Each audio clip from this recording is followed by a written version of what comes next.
Hi, I'm John Muse, Queer Empowerment Coach. Whether you've been following this series or just jumping in, take a look at my earlier videos on negative self-talk.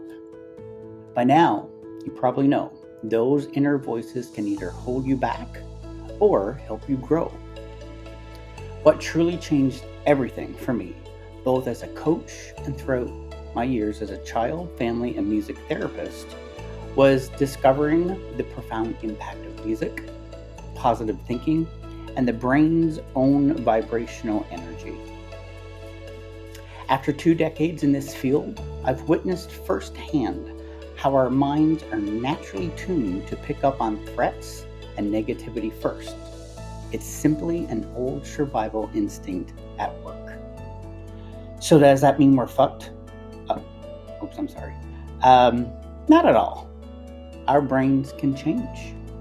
Every time you catch a negative thought and choose self-kindness, you're literally rewiring your mind for more positive vibration, thanks to neuroplasticity.